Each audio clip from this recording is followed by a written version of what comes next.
नमस्कार मित्रांनो, जय महाराष्ट्र. महाराष्ट्रातील मिनी विधानसभा म्हटल्या जाणाऱ्या जिल्हा परिषद निवडणुकांमध्ये पहिला कल अखेर आला हाती. उद्धव ठाकरे यांच्या शिवसेनेची आणि काँग्रेसची महाराष्ट्रामध्ये प्रचंड मोठी मुसंडी. ग्रामीण महाराष्ट्रामध्ये शिवसेना उद्धव बाळासाहेब ठाकरे यांना मानणाऱ्या प्रचंड मिनी मंत्रालयाच्या निवडणुकांमध्ये मोठं यश. राज्यातील सगळ्यात मोठी बातमी, सगळ्यात मोठा पहिला कल येतो अखेर हाती. मित्रांनो, जाणून घेऊया महाराष्ट्राचं राजकारण पुन्हा ठाकरेंनी फिरवलं. देशाच्या राजकारणातील सगळ्यात मोठी अपडेट.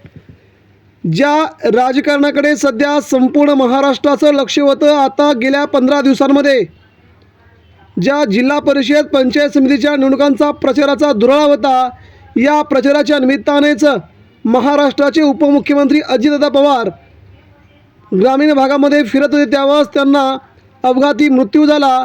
आणि मित्रांनो, त्याच निवडणुकांचा निकाल अखेर समोर येतोय. राज्याच्या राजकारणावरती अतिशय मोठा पगडा होता, परंतु आता अजितदादा आपल्यामध्ये नाहीत.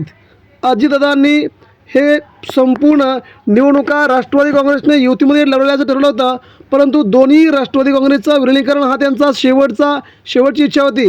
परंतु मित्रांनो, आता मात्र जिल्हा परिषद पंचायत समिती कोणता जिल्हा कुणाच्या ताब्यात राहणार याचा आलेला सगळ्या सविस्तर हा महत्त्वाचा रिपोर्ट जाणून घेऊया.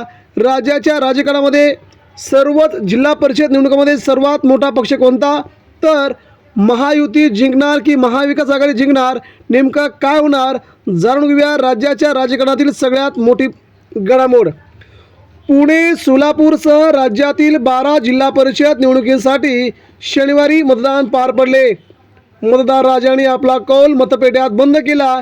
याच 12 जिल्हा परिषदेच्या निवडणुकीत कोण बाजी मारणार याचा अंदाज आता समोर आला आहे आणि पहिला कल अखेर समोर आला आहे. मिनी विधानसभा म्हणून ओळखल्या जाणाऱ्या जिल्हा परिषदेवरही सर्व कोणाचं वर्ष राहणार या अंदाजातून व्यक्त होत आहे.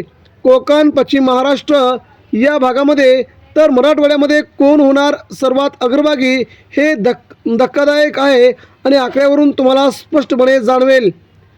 झेडपी निवडणुकीत भाजपा सर्वात मोठा पक्ष ठरण्याची शक्यता आहे, परंतु त्या खालोखाल उद्धव ठाकरे यांच्या शिवसेनेलाही सर्वाधिक जागा मिळतील असा अंदाज आहे.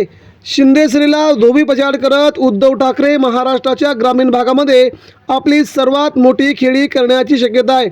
भाजपा 210 जागा भाजपला मिळतील, त्या खालोखाल उद्धव ठाकरे यांच्या शिवसेनेला 110 जागांवरती मोठी मजल मारता येईल. शिवसेना शिंदेगड यांना 105 ते 108 जागांपर्यंत मजल मारता येईल. अजित पवारांच्या राष्ट्रवादीला 118 जागा मिळण्याची शक्यता आहे. त्यावेळी 12 जिल्हा परिषदेमध्ये आता कुणाची सत्ता येणार हे सगळ्यात महत्त्वाचं होतं. मित्रांनो, आता जाणून घेऊया 12 जिल्हा परिषदेमध्ये नेमकी सत्ता कुणाच्या ताब्यात. 12 जिल्हा परिषदेमध्ये पहिल्यांदा सत्ता भाजपची 5 जिल्हा परिषदेमध्ये येते. त्यानंतर उद्धव ठाकरेंची सत्ता 3 जिल्हा परिषदेवरती, काँग्रेसची 2, मनसे आणि महाविकास आघाडी मिळून 3 जागांवरती हे सत्ता मिळू शकतात. नेमक्या कुठे, तर आता आपण जाणून घेऊया. रायगड जिल्हा परिषदेवरती त्रिशंकू निवडणूक होणार असून शिंदेगड भाजप युती, राष्ट्रवादी ठाकरे सेना, काँग्रेस आणि शेकाप यांच्यामध्ये इथे खूप मोठी लढत रंगणार आहे.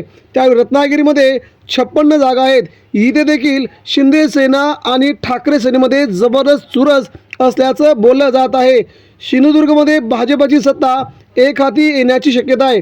पुणे जिल्ह्यामध्ये काँग्रेस आणि राष्ट्रवादी काँग्रेस आणि शिंदेसेना यांची सत्ता बसणार आहे. साताऱ्यामध्ये भाजप 16वरती आपला निकाल या ठिकाणी राखते. सांगलीमध्ये भाजपा या ठिकाणी आपली सत्ता राखते. कोल्हापूरमध्ये उद्धव ठाकरेंची शिवसेना नसली तरी राष्ट्रवादी, अजित पवार गट आणि शिंदेसेना इथे आपली सत्ता राखते. सोलापूरमध्ये भाजपा 16वरती सोलापूर जिंकते. छत्रपती संभाजीनगरमध्ये भाजपा 16वरती जिंकणार आहे. धाराशिवमध्ये मात्र उद्धव ठाकरेंची शिवसेना आपली सत्ता राखते या ठिकाणी. त्यानंतर लातूरमध्ये भाजपा या ठिकाणी सत्ता राखताना दिसते, परंतु काँग्रेस देखील इथे खूप मोठी लढत देते.